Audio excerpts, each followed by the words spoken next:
Bismillahirrahmanirrahim. Assalamualaikum warahmatullahi wabarakatuh. Terima kasih atas Waalaikumsalam. kesempatan yang telah diberikan kepada kelompok kami untuk menjelaskan mengenai tugas mencari jurnal terkait dengan inventarisasi dan monitoring sumber daya hutan. Perkenalkan, kami adalah salah satu anggota dari mata kuliah inventarisasi dan monitoring sumber daya hutan yang beranggotakan 3 orang, yaitu saya sendiri, Firstanti Putri Ningtyas, kemudian ada Saudara Mulyadi, ada Della Safira Putri. Nah, baik, kami akan menjelaskan mengenai salah satu jurnal yang telah kami pilih dengan judul Inventarisasi dan Identifikasi sebagai Sebaran Hutan Rakyat di Kabupaten Majalengka. Adapun penjelasan pertama akan saya jelaskan. Baik, adapun judul dari jurnal ini yakni Inventarisasi dan Identifikasi Sebaran Hutan Rakyat di Kabupaten Majalengka, di mana jurnal ini ditulis oleh Agus Yadi Ismail, Yayan Hendrayana, dan Rahman Hidayat Saputra. Pertama, pendahuluan. Kondisi hutan dan lahan di Indonesia telah menjadi keprihatinan banyak pihak, baik di dalam negeri maupun di luar negeri. Proses degradasi sumber daya lahan dan hutan berupa penurunan fungsi lahan di seluruh daerah aliran sungai terus berlangsung dengan cepat. Kerusakan di bagian hulu berupa degradasi lahan terjadi akibat eksploitasi sumber daya hutan yang irasional, penambangan yang tidak diikuti dengan reklamasi lahan, penggunaan lahan yang tidak memperhatikan kaidah konservasi tanah dan kemampuan lahan. Sedangkan kerusakan di bagian hilir terjadi akibat pertumbuhan bangunan yang tidak seimbang dengan ketersediaan ruang terbuka. Selain daripada itu, alih guna lahan hutan menjadi lahan pertanian dan penggunaan lain menimbulkan berbagai bentuk masalah seperti kepunahan flora dan fauna, penurunan kesuburan tanah, erosi, banjir, kekeringan, dan lain-lain. Permasalahan penurunan luas kawasan hutan sebagai akibat dari peningkatan jumlah penduduk dari tahun ke tahun.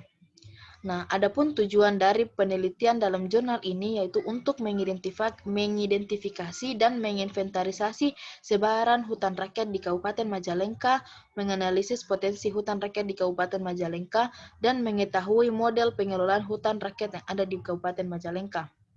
Selanjutnya yaitu metodologi. Adapun metodologi yang digunakan dalam jurnal ini yang pertama itu pengumpulan data.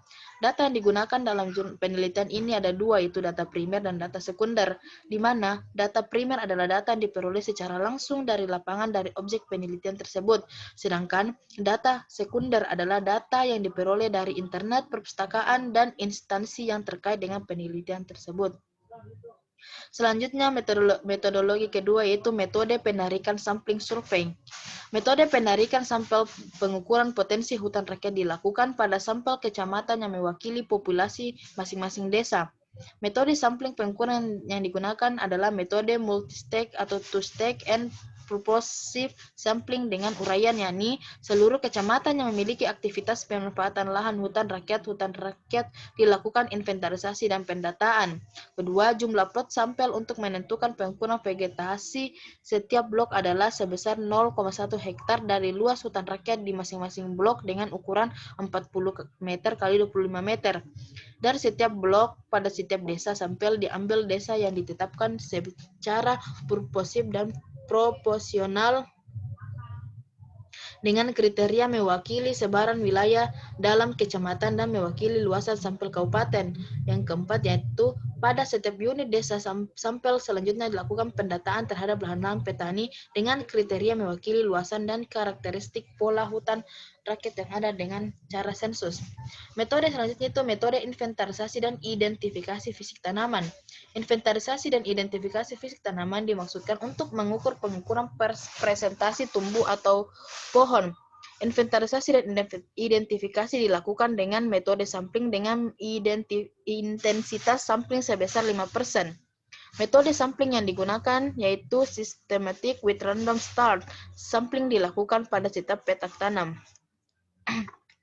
Selanjutnya yaitu metode analisis potensi tegakan. Pertama, perhitungan potensi tegakan pada lahan sampel. Perhitungan potensi hutan rakyat dibedakan berdasarkan klasifikasi tanaman muda dan pohon.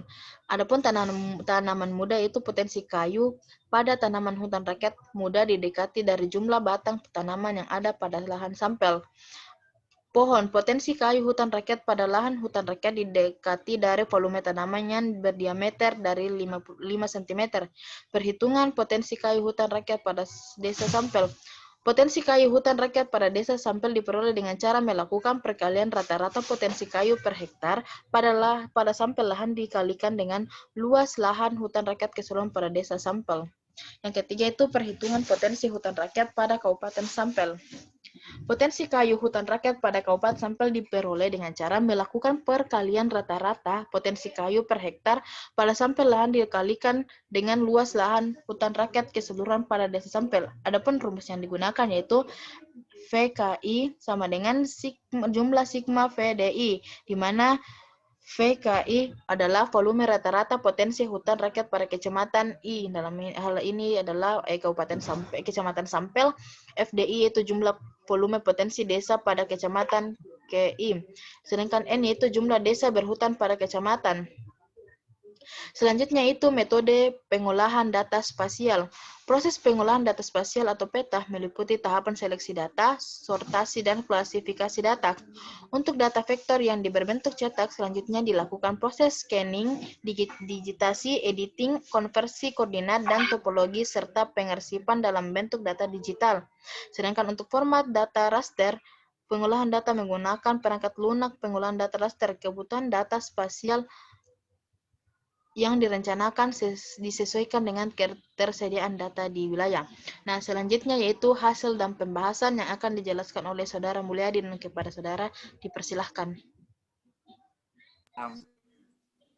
Baik, terima kasih. Selanjutnya saya akan menjelaskan terkait dengan hasil dan pembahasan yang telah didapatkan setelah melakukan penelitian dengan menggunakan beberapa metode seperti yang telah dijelaskan.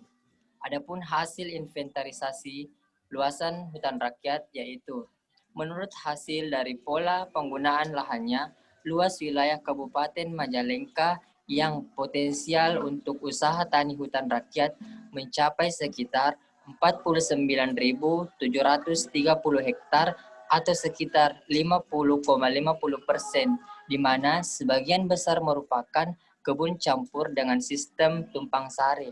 Sedangkan berdasarkan data hasil penentuan Dinas Kehutanan, Perkebunan, dan Peternakan, Kabupaten Majalengka areal hutan rakyat yang ada dan telah diinventarisasi di 9 wilayah studi yang terdiri dari Kecamatan Cigasong, Majalengka, Rajagula, Maja, Palasa, Leungmunding, Sukahaji, Sindang, dan Sindang Wangis seluas 2.783 hektar, di mana yang terbesar hampir di seluruh wilayah desa yang dibagi berdasarkan tiap-tiap blok pada 9 kecamatan dengan luas potensial yang telah diinventarisasi dan diidentifikasi sebanyak 9 kecamatan seluas 2.834,5 hektar. Next. Nah, untuk lebih jelasnya dapat dilihat pada tabel. Naik dulu, Puy.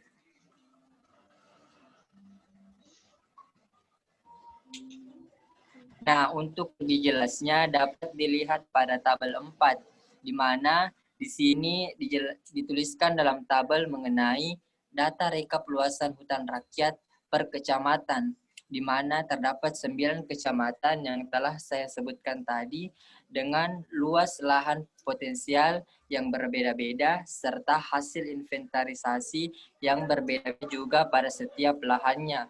Hasil ini berasal dari hasil survei pada tahun 2015.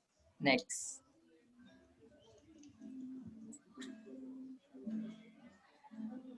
Nah, dari tabel yang telah saya jelaskan, dapat kita ambil gambaran di mana hutan rakyat di ke-9 kecamatan yang ada di Kabupaten Majalengka berdasarkan hasil inventarisasi dan telah diidentifikasi pada tahun 2015 yaitu seluas 2.835,34,5 hektar.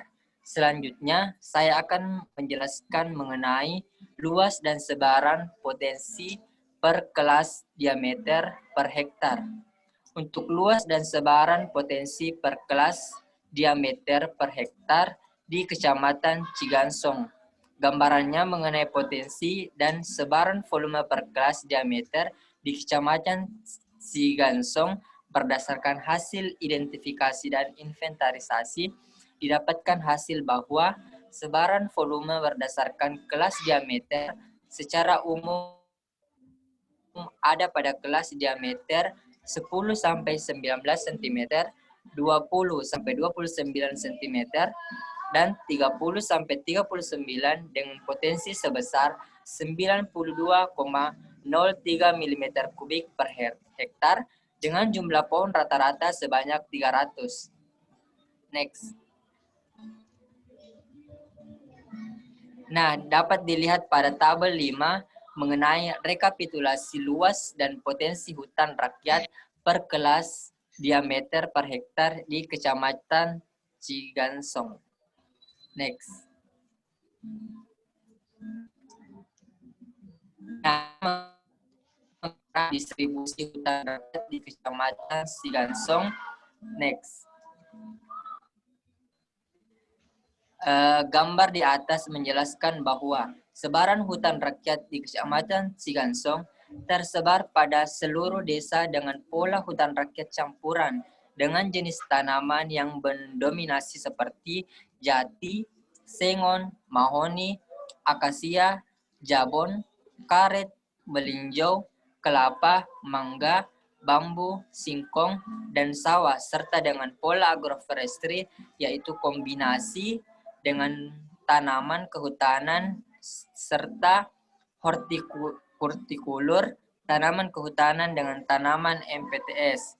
Selanjutnya saya akan menjelaskan mengenai luas dan sebaran potensi per kelas diameter per hektar di Kecamatan Majalengka. Gambarannya itu berdasarkan hasil yang telah didapatkan kelas diameter secara umum ada pada kelas diameter 10 sampai 19 cm dan 20 sampai 29 cm dengan potensi sebesar 85,9 meter kubik per hektar dengan jumlah pohon rata-rata sebanyak 286,29 pohon per hektar. Adapun luas dan sebaran potensi per kelas diameter per hektar di Kecamatan Raja Galuh, yaitu diperoleh sebaran volume berdasarkan kelas diameter secara umum ada pada kelas diameter 10 sampai 19 cm, 20 sampai 29 cm, 30 sampai 39 dan 40 sampai 49 cm dengan potensi sebesar 37,29 meter kubik per hektar. Next. Selanjutnya terkait dengan luas sebaran potensi per kelas diameter per hektar di Kecamatan Maja, di mana diperoleh kelas diameter secara umum ada pada kelas diameter 10 sampai 19 cm dan 20 sampai 29 cm dengan potensi sebaran 82,96 meter kubik per hektar dengan jumlah pohon rata-rata sebanyak 286,46 pohon per hektar. Selanjutnya saya serahkan ke moderator. Terima kasih. Oke, baik. Tadi sudah dijelaskan mengenai hasil dan pembahasan tentang luas sebaran kecamatan di Kabupaten Majalengka. Selanjutnya itu profil hutan rakyat Kabupaten Majalengka yang akan dijelaskan oleh Saudari Della Safira Putri dan kepadanya dipersilahkan. Terima kasih untuk moderator. Di sini saya akan menjelaskan tentang profil hutan rakyat Kabupaten Majalengka. Berdasarkan hasil wawancara terhadap responden, dapat diketahui bahwa mata pencaharian petani yang mengelola hutan rakyat adalah petani, wira swasta, buruh dan PNS, TNI, atau Polri dengan persentase 100% pekerjaannya adalah petani. Dari hasil budidaya hutan rakyat para petani mendapatkan pendapatan per bulan berkisar antara Rp750.000 hingga 3 juta rupiah. Luas lahan di hutan rakyat dibagi menjadi luas lahan 0,1 sampai 0,5 hektare, 0,6 sampai 1 hektare, 1,1 sampai 1,5 hektare, dan lebih dari 1,6 hektare, dengan persentase 31% untuk luas lahan 0,1 sampai 0,5 hektare. Untuk status lahan hutan rakyat berada pada lahan milik, lahan sewa, lahan garapan, dan lahan hak dengan persentase 31% untuk lahan milik atau pribadi. Jenis tanaman yang digunakan oleh petani hutan rakyat di Kabupaten Majalengka adalah jenis sengon, mahoni, jati, serta tanaman kayu jenis lainnya, dan tanaman jenis sayur-sayuran dengan persentase paling banyak yaitu 31% untuk tanaman sengon. Alasan para petani membudidayakan jenis-jenis tanaman seperti sengon, mahoni, jati, dan lain-lainnya dikarenakan waktu panennya yang singkat, harga jual tinggi, kebutuhan pasar, kebutuhan sendiri, dan kesesuaian tempat tumbuh dari tanaman tersebut. Adapun kendala-kendala yang dihadapi oleh petani atau kelompok tani pengelolaan hutan rakyat antara lain harga jual di pasaran, modal usaha, belian benih atau bibit, waktu panen, dan hama penyakit. Para petani mengharapkan adanya pemberian bibit gratis, program penghijauan, bantuan modal dengan biaya buang kecil, dan perbaikan sarana prasarana dengan persentase sebanyak 27% menginginkan pemberian bibit tanaman gratis. Kemudian model pengelolaan hutan rakyat di Kabupaten Majalengka. Pada umumnya, model atau pola tanam yang dikembangkan oleh masyarakat petani dapat diklasifikasikan pada dua model atau pola tanam, yaitu murni atau monokultur dan campuran. Hutan rakyat murni adalah hutan rakyat yang terdiri dari satu jenis tanaman pokok yang ditanam dan diusahakan secara homogen atau monokultur. Kelebihan dari jenis silvikultur pola tanam ini yaitu lebih mudah dalam pembuatan, pengelolaan, dan pengawasannya. Namun kekurangannya yaitu kurang tahan terhadap serangan hama, penyakit, dan angin.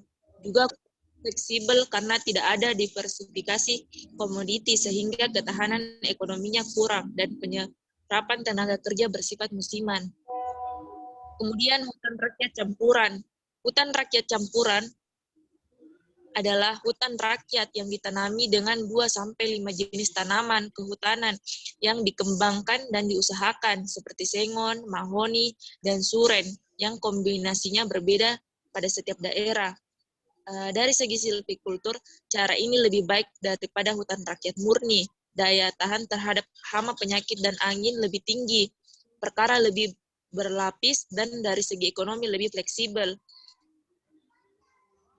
Kemudian hutan rakyat agroforestry atau wanatani. Hutan rakyat agroforestry atau wanatani adalah hutan rakyat yang mengkombinasikan tanaman kehutanan dengan tanaman seperti perkebunan, pertanian, peternakan, dan lain-lain.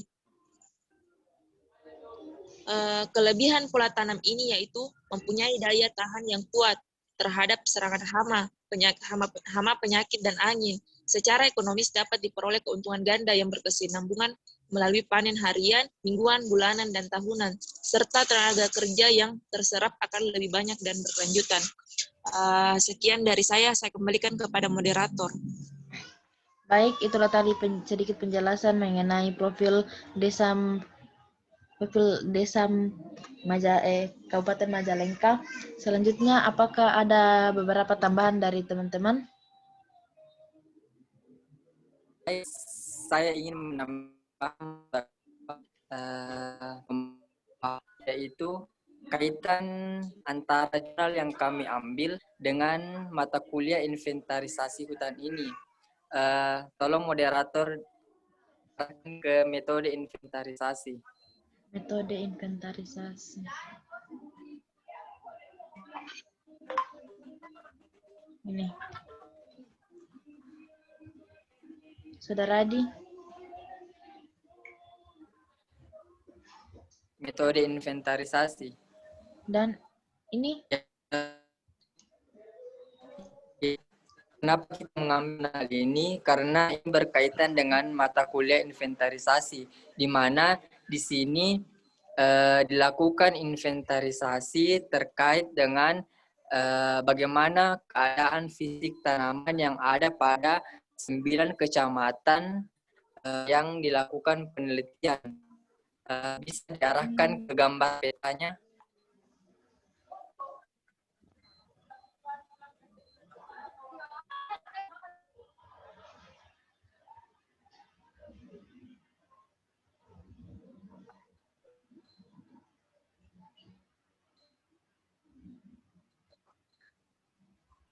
Gambar peta. Ini petanya Saudara Adi.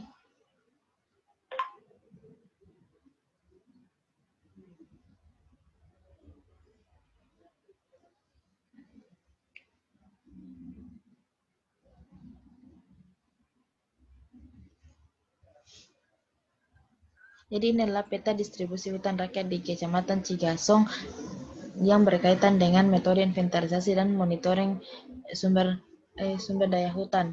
Oke, baik, mungkin karena jaringan Adi bermasalah, jadi terima kasih atas kesempatan yang telah diberikan kepada kelompok kami untuk menjelaskan jurnal yang terkait dengan inventarisasi dan monitoring sumber daya hutan, di mana judul jurnal ini tuh inventarisasi dan identifikasi sebaran hutan rakyat di Kabupaten Majalengka. Kurang lebihnya mohon dimaafkan. Kami bertiga mengucapkan banyak terima kasih. Sekian, wabillahi taufiq wal hidayah. Wassalamualaikum warahmatullahi wabarakatuh.